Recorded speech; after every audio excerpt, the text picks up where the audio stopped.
Good morning. Unique शिक्षण संस्थान के ऑनलाइन क्लासेज में आपका स्वागत है। हम 11th क्लास का जो तीसरा लेसन है चुनाव प्रतिनिधित्व के बारे में हम चर्चा कर रहे थे, जिसके अंदर हम भारत के अंदर जो मुख्य पद्धति है जिसको सबसे अधिक वोट प्रदान किए, जो सबसे आगे वही जीते, उसका बारे में हमने चर्चा की। साथ ही साथ में भारत के अंदर जो दूसरी जो एक पद्धति पाई जाती है जो जटिल है, समानुपातिक प्रतिनिधित्व ही कुछ क्षेत्रों के अंदर पाई जाती है। साथ ही साथ में जो चुनाव की जो दूसरी पद्धति है समानुपातिक प्रतिनिधित्व की प्रणाली, उसके बारे में हमने कल चर्चा की कि उसका अर्थ क्या होता है, वो कितने प्रकार की होती है, कौन कौन से देशों में पाई जाती है। आज हम चर्चा करेंगे समानुपातिक प्रतिनिधित्व प्रणाली की आगे की कड़ी के अंदर, जिसके अंदर हम इजराइल के अंदर जो चुनाव प्रणाली है वो किस प्रकार से क्या पाई जाती है उसके बारे में अपन चर्चा करेंगे। तो इजराइल में समानुपातिक प्रतिनिधित्व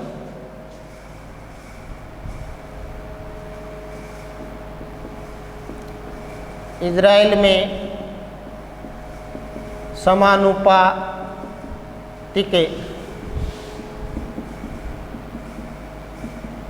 प्रतिनिधित्व है। इजराइल में समानुपातिक प्रतिनिधित्व है, इसके बारे में आज अपन चर्चा करेंगे। तो इसके अंदर इजराइल के अंदर समानुपातिक जो प्रतिनिधित्व है किस प्रकार से क्या पाया जाता है, कल अपन ने चर्चा की थी कि इजराइल के अंदर समानुपातिक प्रतिनिधित्व प्रणाली का कौन सा प्रकार पाया जाता है। भाई पूरे देश को एक निर्वाचन क्षेत्र में माना जाता है, उसके बारे में अपन ने चर्चा की थी। तो इजराइल के चुनावों के लिए कौन सी पद्धति इजराइल के में समानुपातिक, इजराइल के चुनाव में कौन सी पद्धति को अपनाया गया है। यहाँ पे चुनावों में समानुपातिक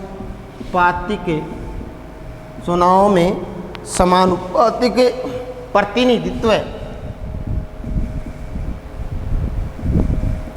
समानुपातिक प्रतिनिधित्व की प्रणाली को अपनाया गया है।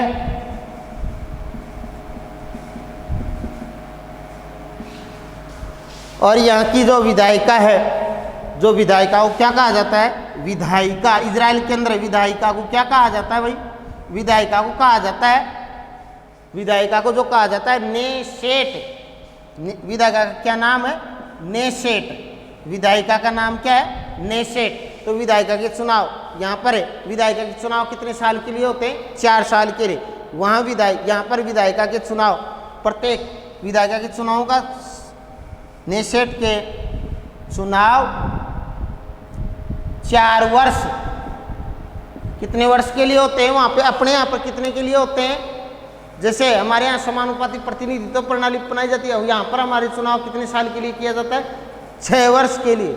और जबकि वहाँ पर कितने वर्ष के लिए, 4 वर्ष के लिए। यहाँ पर हमारे जो सबसे ज़्यादा वोट सबसे वही जीतेगा, उसके अंदर वो पद, उसके लिए कितने साल के लिए चुनाव होता है, 5 साल के लिए। जबकि जहाँ समानुपातिक पाई जाती है पद्धति, वहाँ पर जैसे राष्ट्रपति का समानुपातिक है, परंतु वहाँ पे 5 साल के, अपने यहाँ पर 5 साल के लिए। जबकि राज्यसभा के जो सदस्य आते हैं उनका कितना है, 6 वर्ष के लिए। विधायिका के लिए जो हमारी यहाँ पे विधान परिषद है, उसके लिए कितने वर्ष के लिए सदस्यों चुनाव किया जाता है, 6 वर्ष के लिए। परंतु राष्ट्रपति के लिए 5 वर्ष के लिए। तो इसी प्रकार से वहाँ पे जो विधायिका को वहाँ पे नेशेट कहा जाता है, उसके चुनाव कितने समय के लिए किए जाते हैं, 4 साल के लिए किए जाते हैं।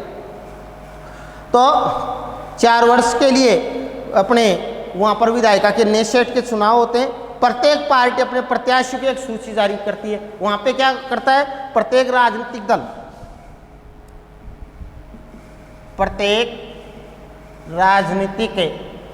दल अपने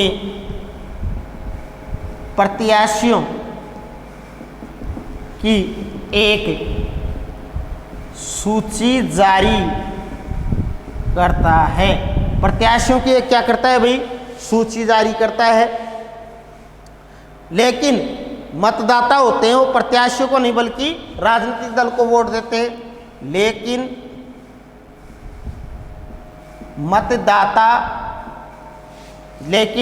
जो मतदाता होते हैं, लेकिन मतदाता प्रत्याशियों को नहीं बल्कि राजनीतिक दल को क्या करते हैं, वोट देते हैं। किसको वोट देते हैं भाई, राजनीतिक दल को। ये बात मैं पहले बता चुका हूं कि समानुपातिक प्रतिनिधित्व प्रणाली की मुख्य विशेषता यही है कि इसके अंदर प्रत्याशियों को वोट न दिया जा करके राजनीतिक दलों को मतदाता अपने वोट प्रदान करते हैं, और जिस राजनीतिक दल को जितना अधिक प्रतिशत वोटों का प्रतिशत मिलेगा उसको उतनी ही ज़्यादा सीटें आवंटित या प्रदान की जाएंगी, और उन सीटों के आधार पे ही वो विधायिका या संसद के अंदर अपना स्थान बना पाएगा। तो यहाँ पर मतदाता प्रत्याशियों को नहीं बल्कि राजनीतिक दलों को वोट देते हैं, और प्रत्येक पार्टी को प्राप्त वोटों के अनुपात में विधायिका में सीटें मिलती हैं। जो संसद है उसके अंदर जिस पार्टी को जितना अधिक जो वोटों का प्रतिशत मिला उसी के आधार पे उसको विधायिका के अंदर जो संसद है उसमें सीटें प्रदान की जाएंगी। तो प्रत्येक राजनीतिक दल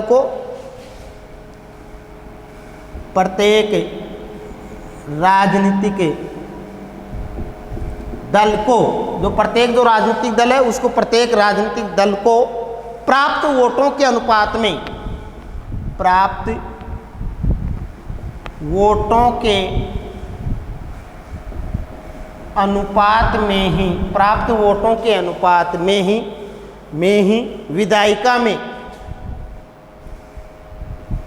विधायिका मतलब संसद, विधायिका में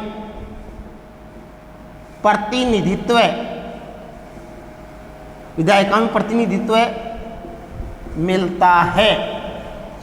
विधायिका में क्या मिलता है, उनको प्रतिनिधित्व प्रदान किया जाता है।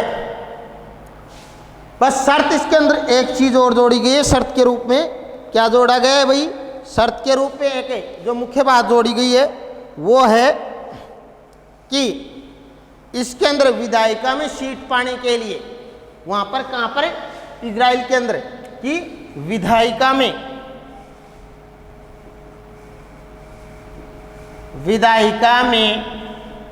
सीट पाने के लिए कुछ कंडीशन है। जैसे अपने यहाँ पर रिजल्ट के अंदर होता है ना, जैसे 33% से नीचे का बच्चा फेल माना जाता है, इसी प्रकार से वहाँ पर भी क्या होता है कि विधायिका के अंतर्गत कुछ निश्चित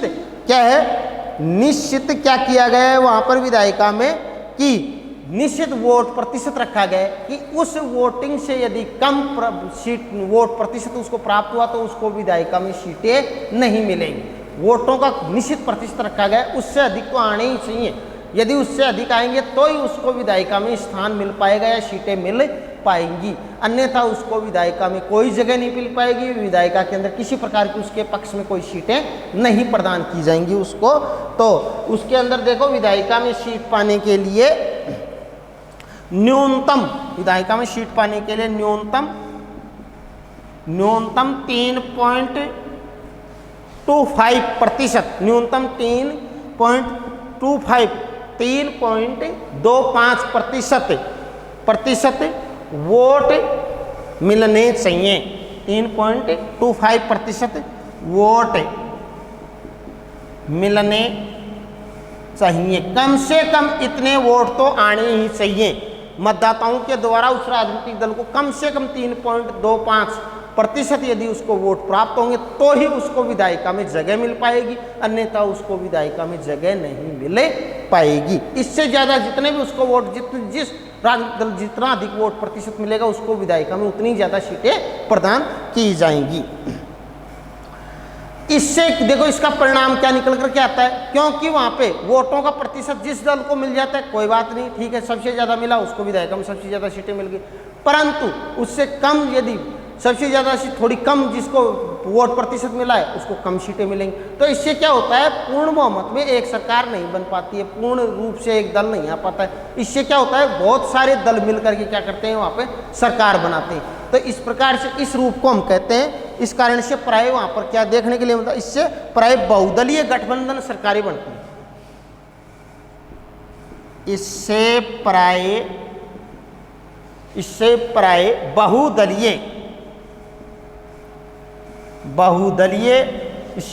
बहुदलीय गठबंधन बहुदलीय कौन सी सरकारें पाई जाती है विशेष तौर से वही समानुपाती प्रतिनिधित्व वाले देशों में बहुदलीय गठबंधन सरकारें बनती हैं। तो वहां सरकारों का रूप कौन सा पाया जाता है भाई? मुख्य तौर पे बहुत सारे दल मिलकर के और फिर विधायिका में अपना बहुमत रखते हैं, उसी के आधार पे वहां पे सरकार का निर्माण होता है। तो जैसे हम बात पार्टी की करें कि वहां पे जैसे लिकुड, तो उसको 23.40% वोट मिले थे और उसको सीट कितने मिली इजराइल की संसद के अंदर ही विधायिका में 30 सीटें मिली थी, क्योंकि कुल मतों का प्रतिशत उसको कितना प्राप्त हुआ था 23.40%। वहाँ के 23.40 लोगों ने किसको सबसे ज़्यादा लिकुड नामक राजनीतिक दल को वोट प्रतिशत किया था, तो इसलिए उसको विधायिका में कितनी सीटें मिली थी? तो इसलिए 30 सीटें मिली। वहाँ पे जो विधायिका उसकी टोटल सीटें कितनी है? 120। कितनी है भाई? 120 है। उसके अंदर 30 सीटें, क्योंकि वहाँ पे वोट सबसे ज़्यादा किसको? लिकुड को। फिर जियोनिस्टिक सीवर को 18.67% वोट मिले, तो इसलिए उसको कम वोट मिले। कम प्रतिशत वोटों का कम प्रतिशत, तो सीटें भी कम मिलेंगी। वहाँ पर उसको कितनी सीटें मिली? 120 में से 24। इसके अलावा संयुक्त सूची के अंदर भी एक राजनीतिक दल है जिसमें हदास राजनीतिक जो राष्ट्रीय लोकतांत्रिक सभा अरब आंदोलन संयुक्त अरब सूची, ये भी एक राजनीतिक दल है। इसको 10.61%, 10.61% इसको वोटों का प्रतिशत मिला था। इस कारण से उसको केवल कितनी सीटें मिली भाई? 13 सीटें मिली थी वहाँ की विधायिका 120 में से। फिर येश एटिड भी एक राजनीतिक दल है इजराइल के अंदर। उसको कितनी सीटें मिली थी भाई? उसको 13 सीट, इसको 11 सीटें मिली थी, क्योंकि उसने वोटों का कितना प्रतिशत प्राप्त किया था? 8.82%।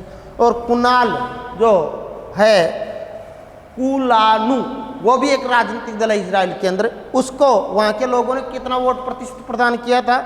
7.49 उसको वोटों का प्रतिशत मिला, इसलिए उसको कम वोटों का प्रतिशत मिला, तो सीटें भी कम मिलेंगी। उसको सीटें मिली थी 10। 120 में से कितनी सीटें मिली थी? 10। और इसके अलावा है हबायत यहूदी, ये भी एक राजनीतिक दल है इजराइल के अंदर। उसको वोटों का कितना? 6.74% मिला था, और इस कारण से इसको सीटें भी कम मिली हैं 8।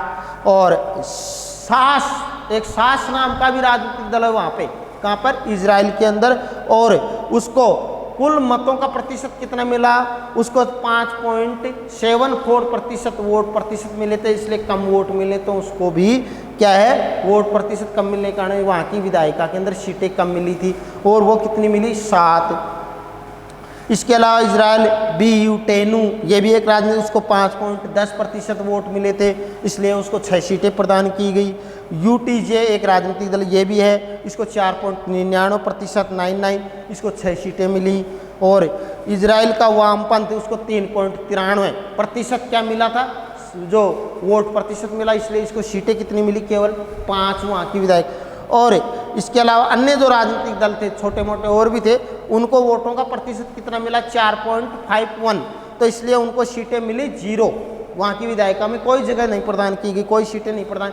इस प्रकार से वहाँ पे कुल कितनी सीटें थी? 120 में से। तो इसलिए हमारे सामने ये बात निकल करके आती है कि स्पष्ट तौर से जिस राजनीतिक दल को जितना अधिक वोट प्रतिशत मिलेगा, उसको उतनी ही ज़्यादा वहाँ की विधायिका में सीटें प्रदान की जाएगी, उतनी ही ज़्यादा उसके प्रत्याशी उस विधायिका में जगह बना पाएंगे, वहाँ की संसद में जगह बना पाएंगे। तो इसलिए इस पद समानुपातिक प्रतिनिधित्व की प्रणाली में वोट हैं, वो जो मतदाता हैं, वो किसी प्रत्याशी को नहीं दे करके किसी राजनीतिक दल को प्रदान किए जाते हैं। प्रत्याशियों को उनको जो वोट प्रदान किए जाते हैं उनका कोई महत्व नहीं, यहाँ पर राजनीतिक दलों को वोट दिए जाते हैं।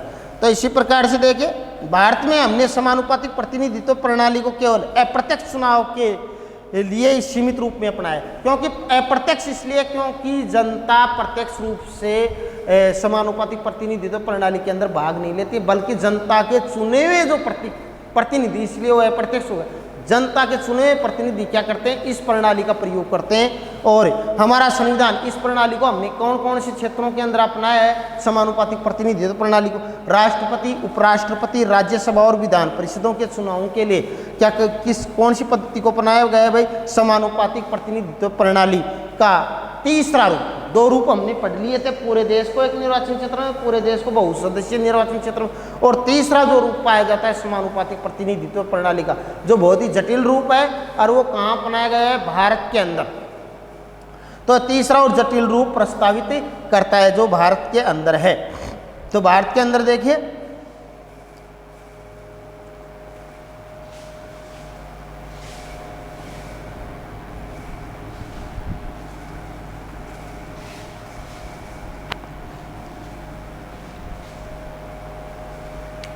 भारत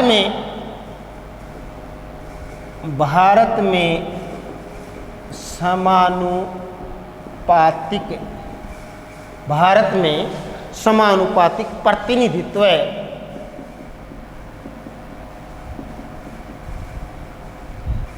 प्रणाली, भारत में समानुपातिक प्रतिनिधित्व प्रणाली को अप्रत्यक्ष किस रूप में अपनाया गया भाई, अप्रत्यक्ष किस रूप में अपनाया हमने, अप्रत्यक्ष रूप में, अप्रत्यक्ष रूप में अपनाया है। किस रूप में अपनाया भाई हमने, अप्रत्यक्ष रूप में अपनाया है। किसको, समानुपातिक प्रतिनिधित्व के प्रणाली को। हमारा संविधान कौन कौन से क्षेत्र में इसको अपनाया है, राष्ट्रपति के चुनाव में, उपराष्ट्रपति के चुनाव में,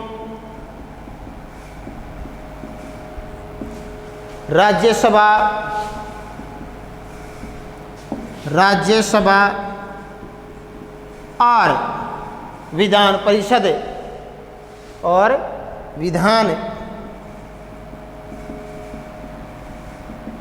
परिषद के चुनावों के लिए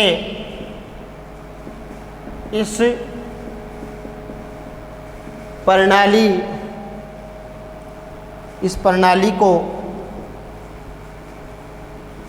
अपनाया गया है।